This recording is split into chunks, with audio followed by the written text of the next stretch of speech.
So this is basically a mid-range deck. Well, it is a mid-range deck with all the good stuff cards you'd expect and a few more that you maybe wouldn't.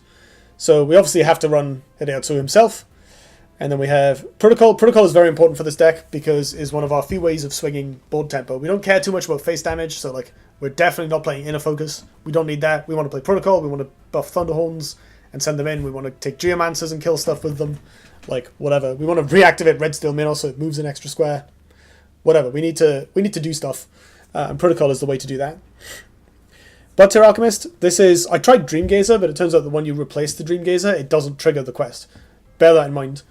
You can still play them from hand, obviously, but that's nowhere near as good. So I've gone back to just 3 Blood Tier Alchemist as the minion of choice. Blood Tier is obviously good. Everyone will be familiar with why this card is strong. For additional ping, we also have Hideatsu, which also helps with the cycling. So it's early removal. It thins the deck a little bit by drawing an additional card. It replaces itself, and it lets you get some card advantage on early trades. I have As a Herald, because this deck is quite slow. We're going to need some healing. These little ladies have pulled their weight so far. And we have Cryptographer, which is a really, really good 2-drop for Reva. So As a Herald and Crypto are the 2 drops of choice. Crypto is great because you can play it and immediately BBS, or BBS on turn 2 if you're going first. And it's really good with some of the stuff we'll see in a minute. Phoenix Fire. Yep. Bloodbound Mentor. So this draws cards, which is obviously strong. And it can be used with Geomancer, which... So there's kind of a Bloodborne spell package basically in the deck of this, Cryptographer and Geomancer, and I was looking through for 3-drops and I found Red Steel Minos, and I thought that seemed synergistic with what we're doing. So this thing's great because it's a 4/5 for 3 effectively if you play it slightly off curve.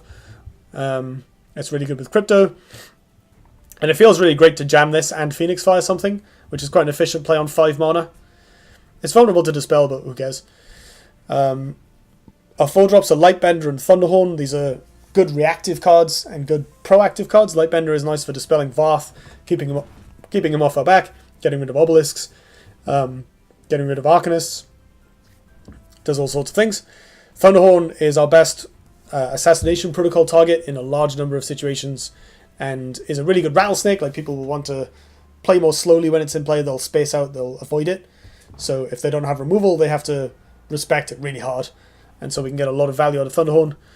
There's a single Dancing Blades because 3 Geomancers is kind of too much, and Dancing Blades is just a really good card. There is only one because 3 damage is often not enough, and the positional limitation can be a big deal, but this card is generally very strong, and when you hit with it, it feels great. Geomancer, this is one of our win conditions, I guess. Like, this card is insane. It's a lot of value, it's a lot of face damage, it gives you a ton of inevitability. And obviously it goes really, really, really well with all this other stuff we're playing. Cryptographer, Bloodbound Mentor, even Minos, just because you can play this and Phoenix Fire for a big tempo turn. So Geomancer is super strong.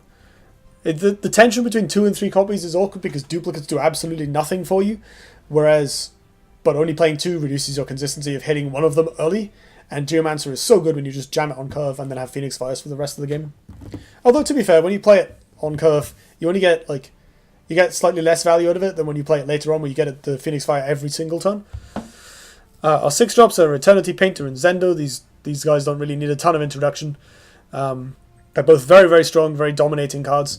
Zendo has matchups that he can win by himself, and he's basically the best provoke in the game. And then we have Calligrapher as the 7-drop, which is another form of card draw. So we have, for draw, we have this. We have Hideatsu for a little cycling, and we have Bloodbound Mentor, sorry. So that's enough for a deck with a hand size of 5 and a high curve. That's plenty. And there's loads of on-board advantage in the form of Geomancer, Painter, Thunderhorn, and so on. And just having a bunch of big minions and ranged minions off Reva. So the curve isn't quite 3 ofs all the way. There is a normal curve to it to some extent. It is nice to have an excuse to just overload on all these powerful 6 and 7 drops because they do a ton of work when you actually play them.